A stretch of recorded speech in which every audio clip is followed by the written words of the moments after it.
Welcome back to episode 49 of Cookies and Milk. I'm your host, Ben. I'm your host, William. Getting close to that big 5-0. Yeah. About to make a multi-pull treasure cruise. Because it's 50th. Yeah. Yeah. Speaking of game series that deserve to die. No, whoa! You going after Treasure Cruise? Yeah, I'm starting with One Piece. No, but what spurred this discussion... Oh, we're having Thin Mints for the cookies. We're not having Thin Mints. We're having Fudge Mint. Right, knockoff Thin Mints. What spurred this discussion is the fact that Mass Effect Andromeda is not getting any single-player DLC support. They are just getting updates through the multiplayer. And that is a result of Mass Effect Andromeda flopping as a game. But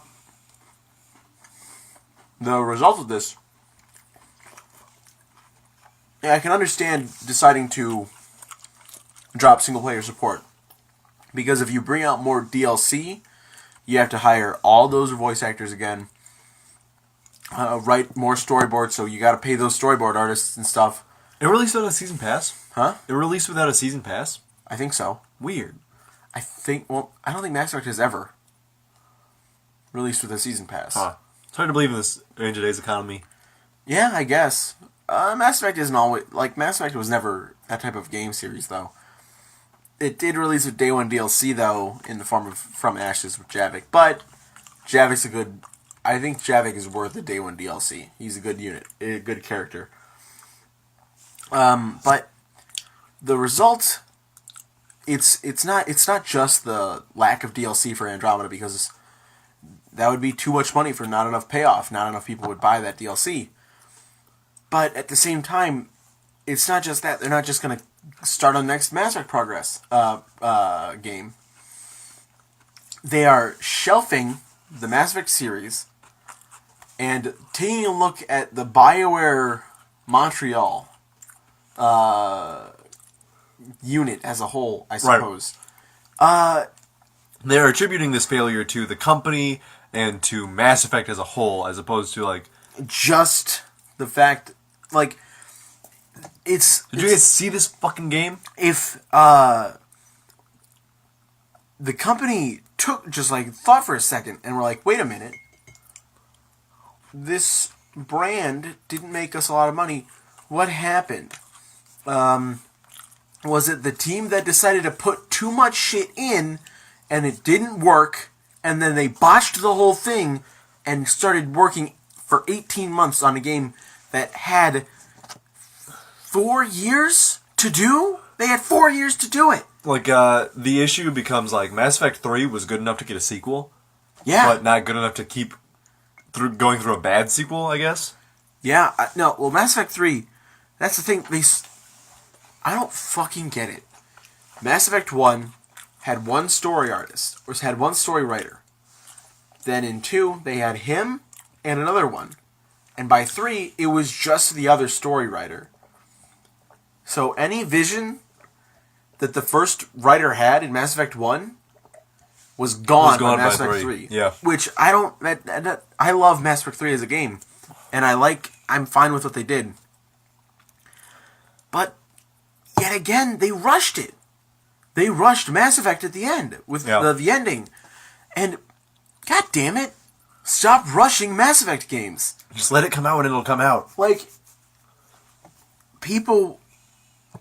They didn't have enough faith in the brand with Mass Effect 3, and it suffered for it.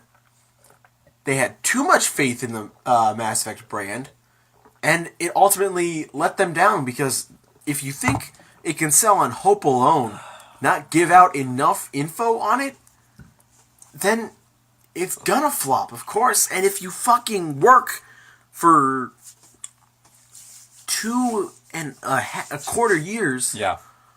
Or no, 2.5 years on a game that you have to start over. It's not going to go good. With a timeline of 4 years, that's half your development cycle out the window. And you're panicking now. Yeah. And it was tossed over between development team to development team between the two BioWare studios. Don't do that. This game is a fucking very clear nightmare, and you can chart exactly where and why it went wrong. It doesn't have the same things that other games have where it's like, hey, what happened to make this game bad? I don't think BioWare... This is a weird thought, but I don't think BioWare deserves Mass Effect anymore. I don't think EA deserves Mass Effect anymore. Because they fucked up with it. Let me pitch you a little game company you might not have heard of them. What? They're called Hello Games. I don't... They've probably released like a couple other games, but I feel like they've got a lot of potential in like the space exploration Did genre. you know what Mass Effect Andromeda was before the 18-month development cycle? Was it No Man's Sky? It was a randomized galaxy. Right, that's bad. Don't do that. Right, that's not what people wanted Mass Effect for. We talked about this in a previous episode. It doesn't work. It wouldn't work. You can't build a good, cohesive Mass Effect story in a randomized galaxy where lore doesn't matter. Yeah. Also, don't put me in a single galaxy. Don't put me in a single star system. Right. Because what the fuck is the point? Like, I get the fact that it's like, oh, you are new in Andromeda, you can't travel between star clusters. Alright. Fine. Give me more than 5 planets that are outlaw, native species, invading species. That's the 3.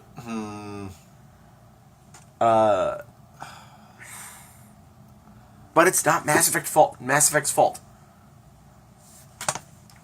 It's like someone who is running a race, and then they trip over, and instead of getting up, they crawl to the finish. Oh, right, of course. Like, they're doing really good in this marathon. And then, like, right before the start of the last checkpoint, or whatever, they trip up and get, like, a bad knee. And they're like, ooh, I don't want to run on this knee. Let me get on all fours. Yeah, seriously. Really work that bad knee. Do you think if they had... do you think the game would have been better if they had gotten their full 4-year development cycle? Or do you think that game would have come out and instead of being like a bad game, would have just been like a bad Mass Effect game? It wouldn't have been a trusted game. Because of No Man's Sky. It would have been like coming off the coattails of that. It'd be like, hey, space exploration's all random, and then we would have just gotten that and it would have been terrible. The game, yeah, probably. Mass Effect Andromeda would have started right, like, they would have been like, okay, now we're ready to show you Mass Effect Andromeda. Jump into a galaxy that's totally randomized and all your own.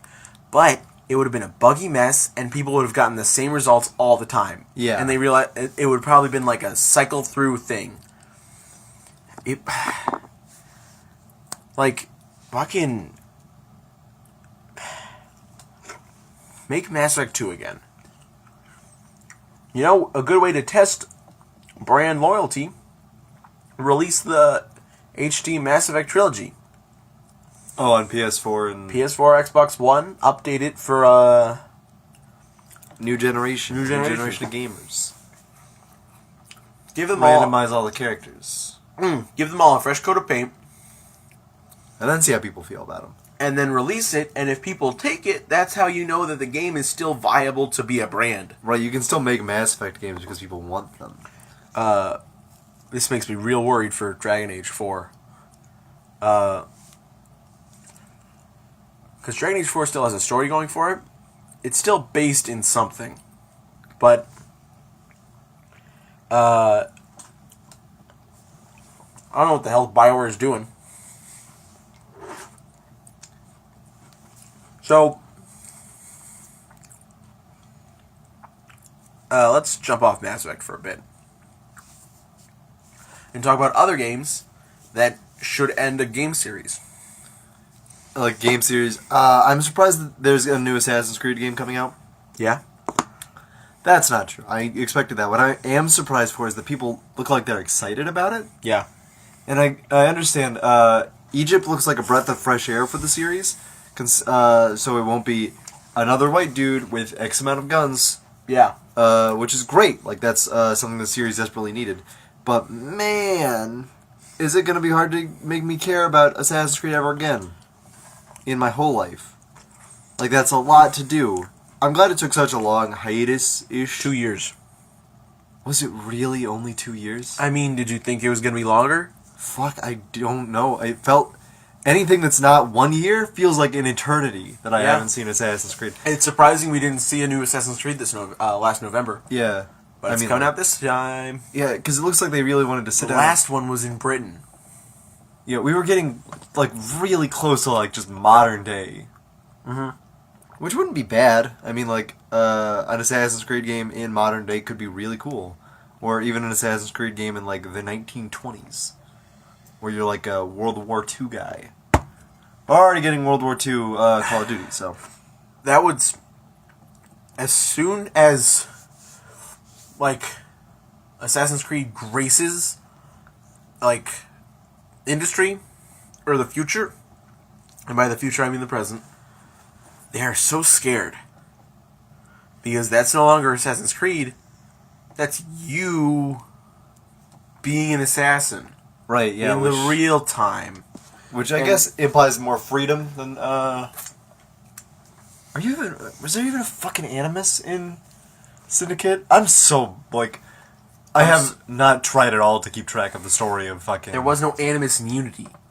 You were watching a TV. What? It was like Abstergo Experiences. And it started you, not in Unity, not in France, but as like a knight in the olden days. Huh. And that's a fun thing to do. Yeah, there's a lot of cool time frames that they could have gotten, but they were like, you know what's different than pirates? The Industrial Revolution. And it's like, that sounds mostly the same. I will say this, though. Guns in Assassin's Creed, I think, are my favorite guns ever. They're fucking sweet. Because in fucking Assassin's Creed 4 Black Flag, you get into a boat with your fully upgraded pistols. Boom, one shot, boom, one shot, boom, one shot, boom, one shot. You pick up a musket, bang, stab some guy with it. Yeah, like, the fucking, just the way that they feel, like, in Assassin's Creed 1, it was very, like, here's your ranged weapons, they're very clunky, they're sort of difficult to use, and they're not that easy to find. And then the more the games went on, the more they were just like, yeah, fucking do whatever the hell you want, dude. It makes sense. I mean, that's how time works, yeah. But at the same time, that's another thing. When you're...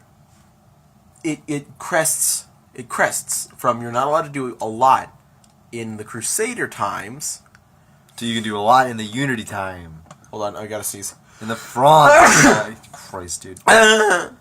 You can do a lot in France. You can do a lot in France. You can do some in Renaissance. You can do some in Revolutionary War. You can do a lot in Black Flag. You can do a lot. There's a lot in France. You can do a lot of things in France. Like, the character was so customizable. You can get on the boat so many times in Black Flag, dude.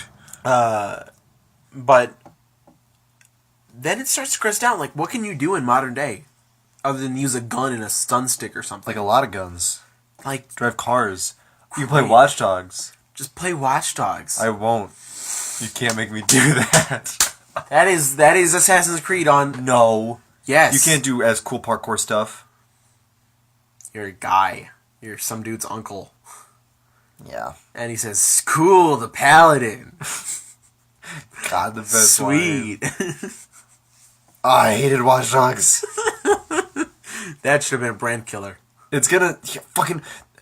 That's what blows my mind more than anything else. Watch is that Dogs Ubisoft 2? keeps getting away with it.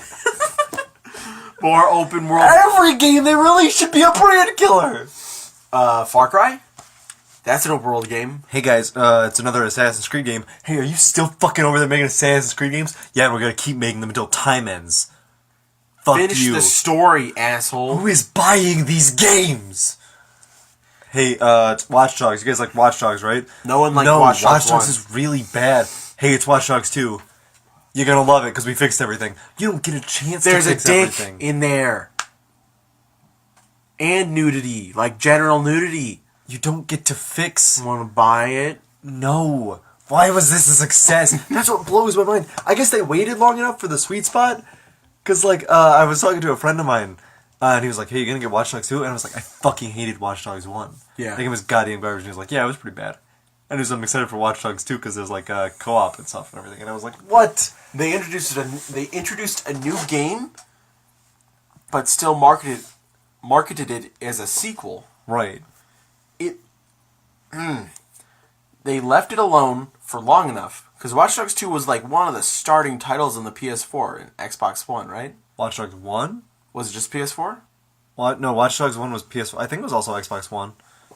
But when did it come out? Yeah, it was early. It was early, right? It was early. I needed video games to play. We just got it. Well, Watch Dogs 2 this year, in the middle of the life cycle. Yeah, it PS4. It waited a good amount of time. It waited till they could do it again. Yeah, people forgot that Watch Dogs 1 was bad. Yeah, they forgot that Watch Dogs 2 was not a very good game at all. That's what they did with Assassin's Creed. And they're waiting. They like to wait, and people forget that they were annoyed with the other Assassin's Creed games, and the Ubisoft games are just not very good. Yeah. You know the title, the company title, is asking gamers, Ubisoft. Ubisoft at us. Yeah, but it doesn't work. it won't work. Gamers are not, but they will buy the games. They will buy the games and they will be mad. Destiny is a game that exists. Is that also? That's not Ubisoft. That's Bungie. No, it's Bungie. Destiny 1 came out, and it was like the most disappointing game. Like, just like, oh boy. But then all the DLCs came out, and all the full packs came out, and people kept buying it. Bungie got fucking insane. And it was just like, alright, I guess we don't care about holding the companies we buy from to higher standards. I guess we can just buy the same game 4 times. Thanks, Bungie. You know, the weirdest thing, it's the loot system. That's what keeps getting people back. But the weirdest thing is that I understand books are kind of cop-out because you don't want to design a whole game around this, but don't make books. I guess you can. But don't put a book on the internet and expect people to look at it. Nobody's gonna do that. Don't make a grimoire card a reward. Yeah, God. I can read a paragraph? Oh, I can Thanks, put it in my Destiny? computer and never do this. Where's my legendary gun, Destiny? Never fucking do this, Destiny. But it was like... And then Destiny 2 came out and had like a fun trailer. And then I was going through the comments and everybody seemed like generally excited about it. And I was like, what? We seem to be among the group that doesn't stop disliking games. Yeah. Like, I think there's a lack of permanence to many games' impacts. Yeah. Games like Sonic 06 has its impact ingrained in people's minds. If a game is really, really, really bad, it's going to hurt the brand forever. If a game is bad enough to be like, what went wrong? Why did this game come out this terrible? Yeah. No Man's Sky, Mass Effect Andromeda, Mighty Number 9. All of these games are brand killers because they were that bad. But Ubisoft is fantastic at games that are just mediocre. Not very good. And too much of it. $60 for a game that's just going to sort of sit on your shelf.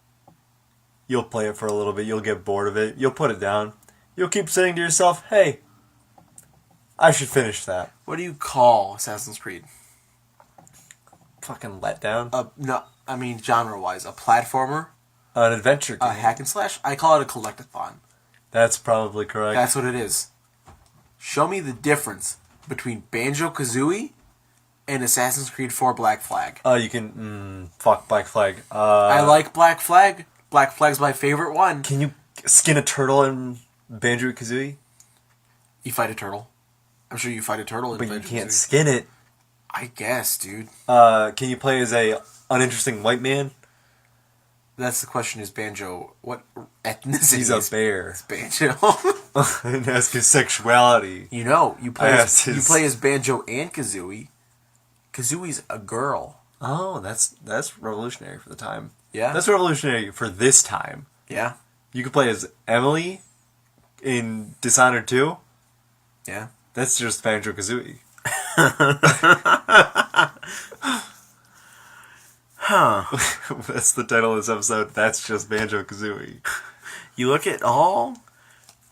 I'm thinking of all Look these. at Last of Us. Okay, sure. Oh yeah, Joel and Ellie. That's that's Banjo, Banjo and Kazooie. Kazooie. Right? Yeah. Fuck. Banjo and Kazooie. Kazooie. Kazooie. The end of Banjo Kazooie, where Banjo has to decide whether he wants Kazooie to die or he wants to doom the entire human race. Yeah. After he lost his sister Tootie to the original This outbreak. is the hidden plot of Banjo 3E. The car one. The car one. Fuck. The fact that there are cars in Banjo Kazooie. Just That's every the- game. That's the end of Assassin's Creed. Yeah, they can't. Banjo Kazooie is the end of the Assassin's Creed. Is the natural end of the Assassin's Creed. You know what? series. You know what's in Assassin's Creed, the new one, the Egypt one? What? A bird. A bird is your sidekick. Yeah, that's Holy just Banjo shit. Kazooie. Holy shit! We figured it out. I never thought about that one. Oh, what is it called? Assassin's Creed. What is it called? I do not know.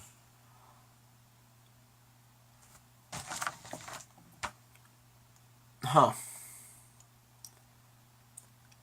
How did we get here? Collectathons? So, Dude, there's magic cards on my phone. you know, it's rare to see, but it happens with Nintendo, too. And it's such a mixed bag. Because they trust companies with Origins. their Origins. Assassin's Creed Origins. They like that word. Yeah. Companies like that word a lot. Isn't Origin the online service of EA? Ubisoft? Is it Is- EA? I think it's EA. Uh-huh. Anyways, What was I about to say? you were going to say Nintendo is just Banjo Kazooie also. No. Nintendo's games are a grab bag. It can be. A brand killer is... Metroid has been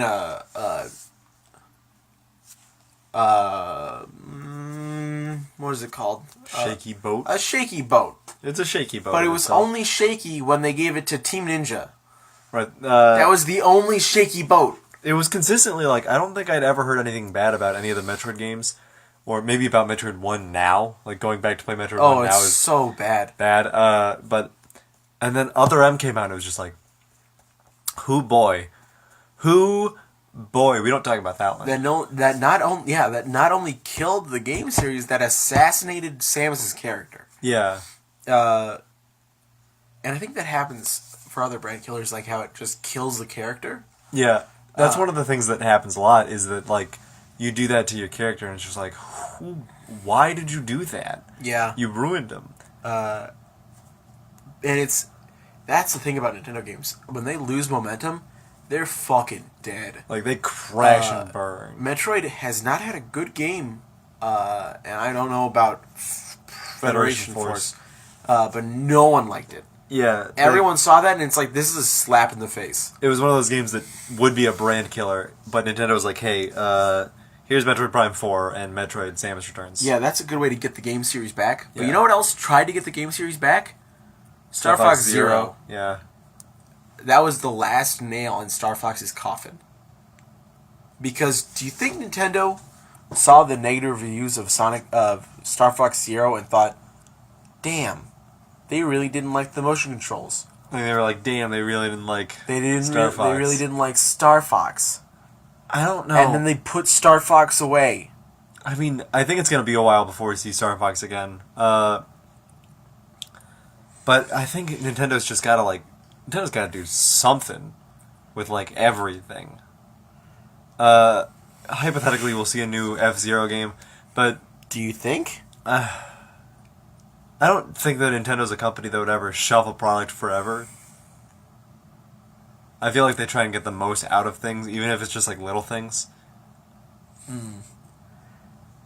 Yeah, I suppose. And it's they clearly regard it as one of their classics. Yeah, but with the advent of Mario Kart being there, real big racer at the time. Oh, fuck. It seems unlikely that they would put this thing that's clearly, like, not designed for casual gamers. Yeah. Like, no game burns a casual quite as bad as F-Zero. Yeah, it's pretty rough. It's got, like, such a steep learning curve, and it's just like, I don't want to do this anymore. And such steep turning curves. Oh, I like that. Yeah.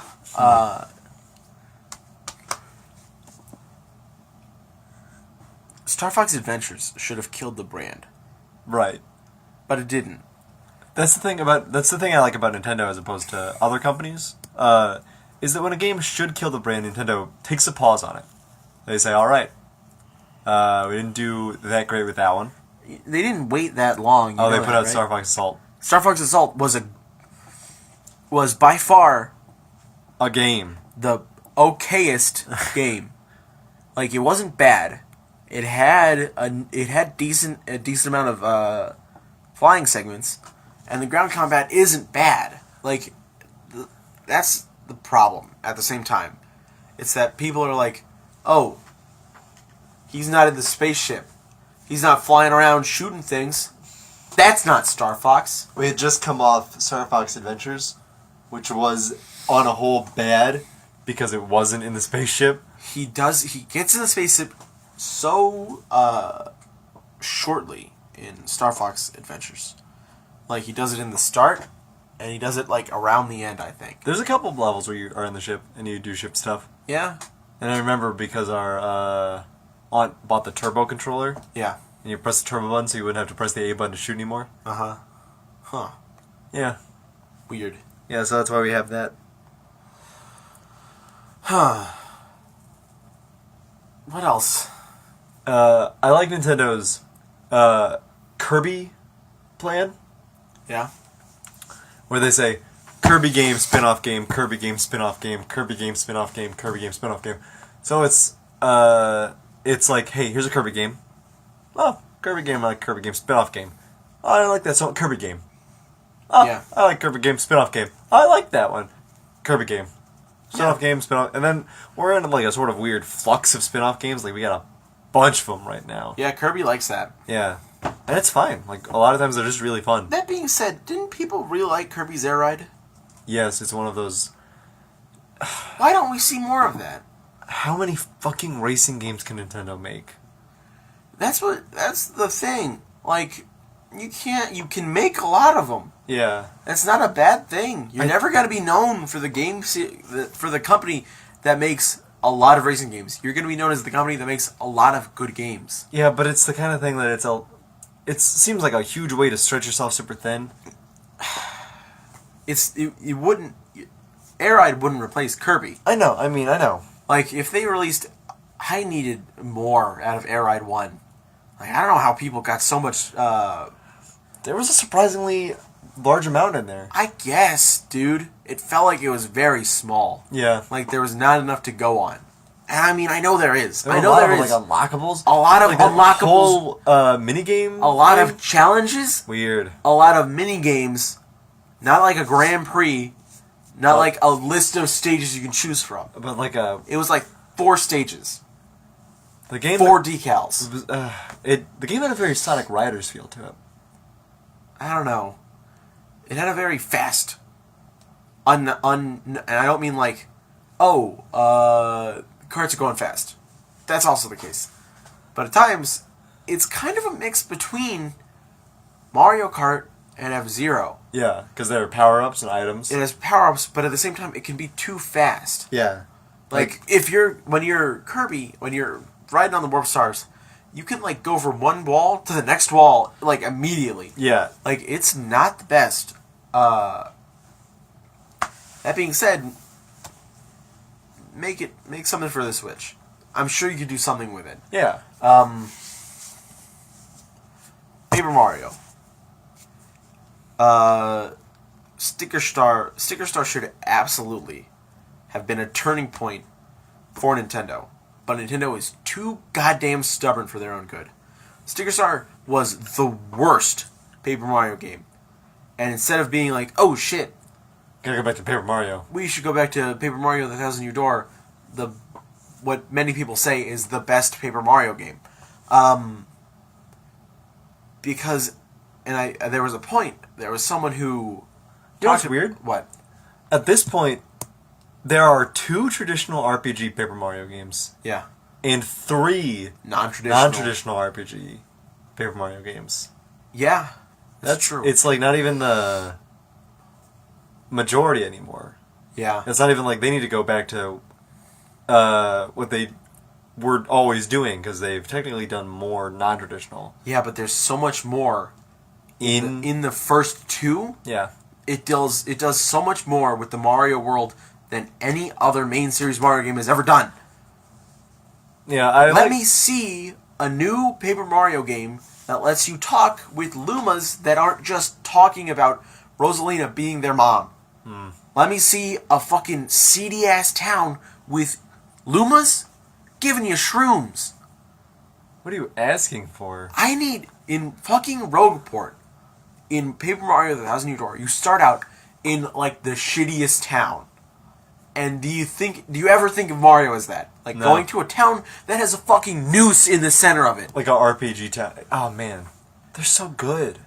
Yeah! Like and it's not even like changing the gameplay is the deciding factor here. It's the way that they're designed now. You know. What I was about to say is that someone did a critical analysis of Sticker Star and not Thousand Door and Color Splash, and the thing about them, the big disconnect, is that Paper Mario, Thousand Year Door, and 64 don't treat the world as like, oh, it's all made of paper that's so fun and weird. Let's do things about that. They just tell a normal story. Yeah. That's in the style of paper. And sure, at points in time, Thousand Year Door has Mario transform into like a paper airplane, but that's just to traverse the world more. Yeah. Sticker Star and Color Splash are all just, this is paper. Yeah, like... Isn't that funny? Like, look at all this paper. Color Splash is the refined, better version of Sticker Star. And I'm fine with it. But I swear to God, if I see one more Toad that is the same Toad copy-pasted... That's one of the things, like, because the original Paper Mario games, and this is one of the things that I really like about the Paper Mario RPGs, any of them. Yeah. Is that they can stretch so much. I haven't played Dream Team. Yeah. So I can't vouch for that one. Dream Team or Paper Jam? Or Paper Jam. I have played either of those. Paper Jam suffers from Paper Mario. Because Paper Mario is just every single person that comes out of that fucking book at the beginning of the game is a paper toad.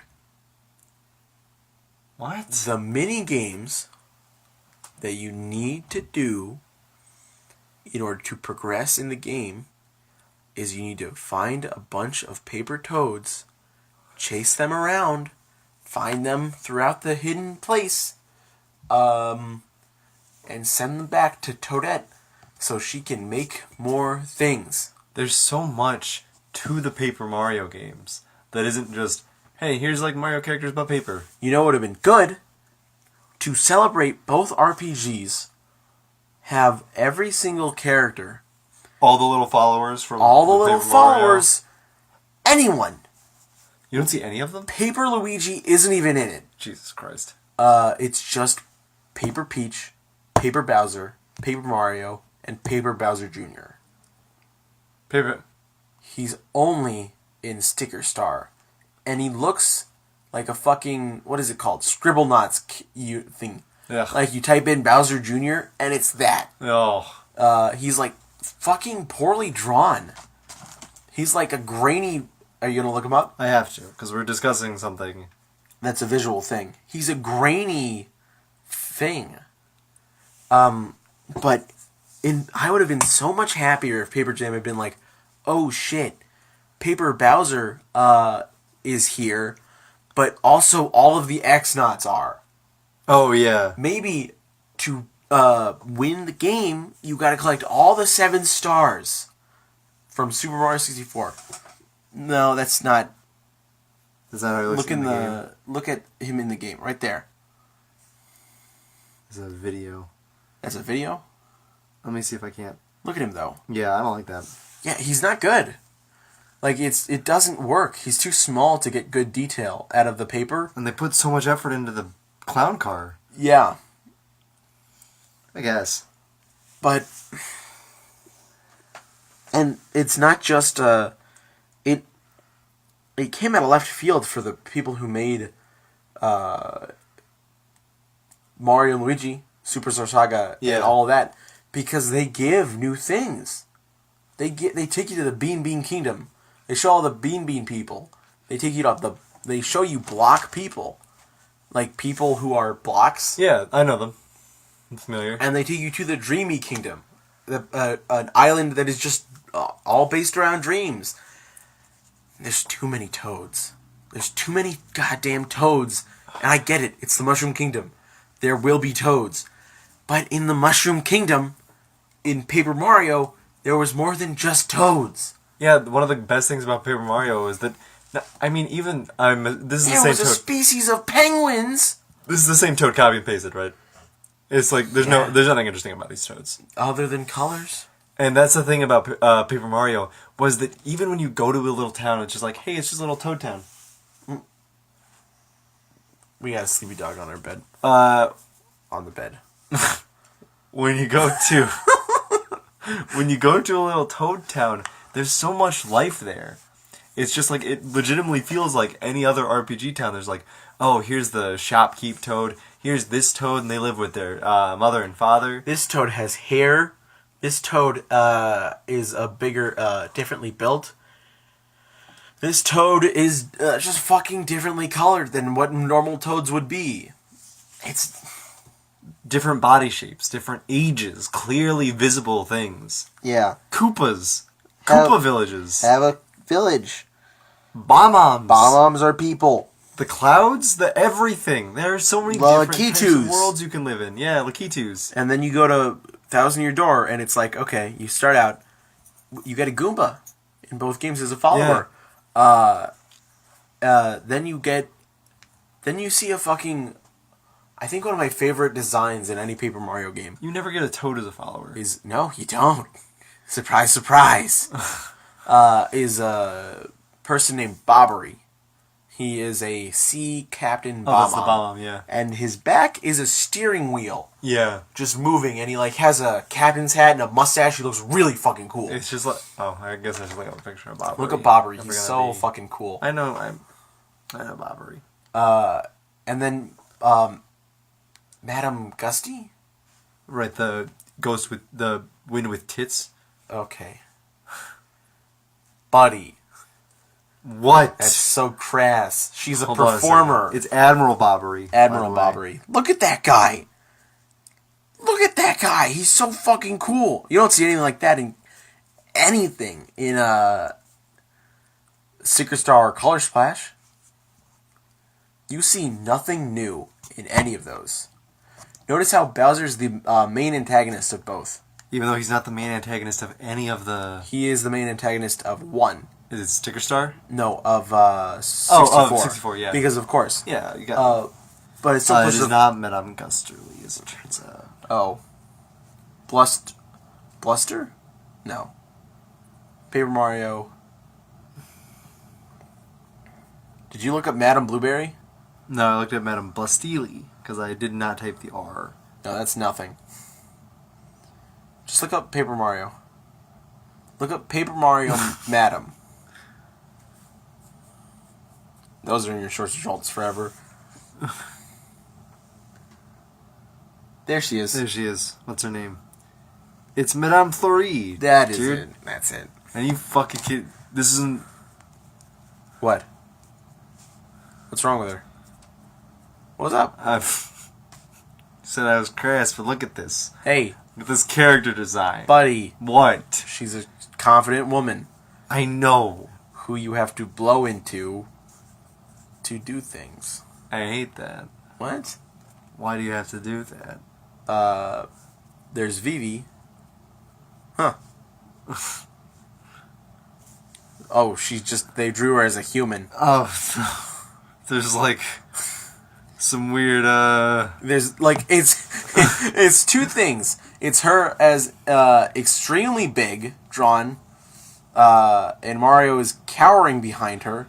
Oh, I hate And then this. there's one where they just drew her as a human, but like she's still in her Paper Mario It's sprite. like the face, yeah, like they just edited the sprite to have They legs. edited the sprite and her arm and Of her course. body to be human, but they added on legs instead of the gust. Dude, who's this? That's someone's OC. Oh, You think I'm gonna get sued now. you didn't I didn't take a picture. you didn't take a picture of it? Don't make fun of them. I'm not making fun of them. It was a cool design. Yeah. Hold on. We never got a Shy Guy follower. They made the mouse species, remember that? Yeah. And you could get a secret mouse follower in Thousand Year Door that I never fucking knew how to get. What? Yeah. You can get a Yoshi follower, a little baby Yoshi. Yeah, you can. And then Luigi in Thousand Year Door has a fun thing where he goes on his own adventure. And tells you the stories all the time. It tells you the stories, but then his followers are like, no, this guy's an idiot. Like, he didn't, like, he's standing next to a blooper, but it's like a yellow blooper, and it's like, this guy knocked me into lava, and I'm cooked now. I'm a calamari blooper. As a brief thing, I'm not gonna log into my DeviantArt to like this. So Dash Shyster, if you're listening, I like your Cheyenne Paper Mario fan character. Okay. It's a nice design. That's yours, I think. Everyone check out Dash Shyster on DeviantArt. This is my shout out. Welcome to the news section where I find art on DeviantArt. It does say Ben on the bio of the DeviantArt. Oh, you're doing it again. And you have been on for like 10 years. That's insane. Like, you've been on DeviantArt for 10 years. You've only posted that one picture. I refuse to log back into my DeviantArt. I'm not going to do that. I'm not going to live that life. I'm not going to be that person. Yeah, I get that. We all have those places on the internet we dare not go back to. Well, do you want to end it off on that? Yeah, I think that's Paper just Mario is a good game series that has been marred by a few fuck-ups. Yeah, it doesn't deserve the fate it's getting. Yeah. But ain't that just the works for you? I think we'll be seeing something better next Paper Mario. I know Nintendo can do better, is Yeah. the weird thing here. Whenever it's like, they seem to have a knack for like taking ideas that should be good and sort of botching them a little bit. Like what? Star Fox Zero, Yeah.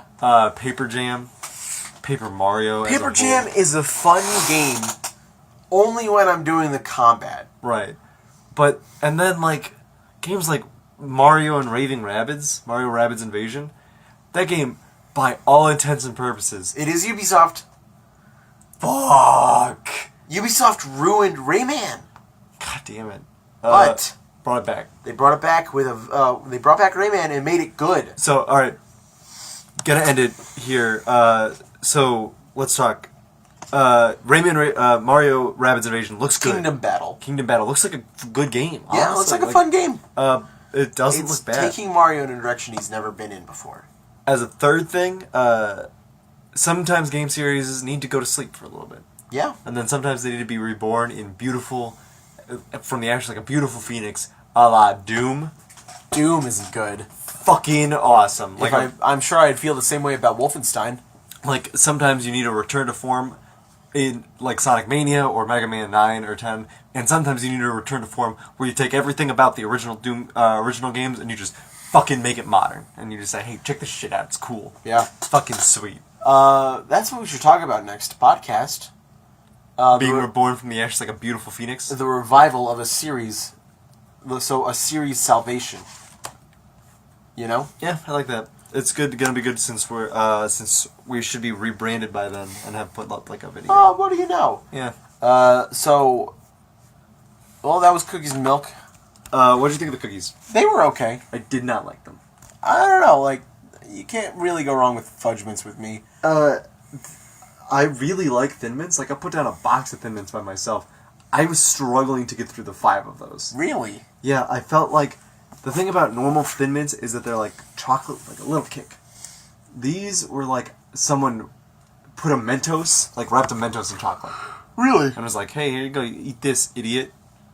It's chocolate Mentos. I think it was fine. Like I would dip it in the, I would crack it and I would dip both ends in the milk and it would get just the right amount of soggy. Like it wouldn't crumble, it would stay firm. I tried because that. it was coated in chocolate. I dipped both parts in the milk and I ate it and I was like, oh, that felt like way too much. Maybe I gotta eat it without the milk. And then I ate it without the milk and I was like, oh, that was way too much. That being said, it didn't give me enough viscosity That makes sense. to the milk. Like I didn't. It just tasted like milk after you drink it. I wasn't drinking a cookie flurry of milk afterwards. 3 out of 10. I'm gonna go with 5 out of 10. I'm actually 2 out of 10. Jesus. I was literally like, I didn't want to be eating them anymore. Oh man. You might have noticed, that I finished them within the first, 2 minutes. Yeah, you were done with them. Because I wanted to be done with them. I didn't want to, sit on that anymore. Well, that's how it always goes. I normally start the podcast off with talking, the main talking point, and you finish your cookies real quick. Right. And while you're talking and we're having a conversation, I try to finish them as fast as possible, but then I have to end up talking halfway through. Right, of course. Alright. That's the end of the episode. I've been your host, William. I'm your host, Ben. Make sure to like, comment, and subscribe. And bye. And share it. Oh, yeah.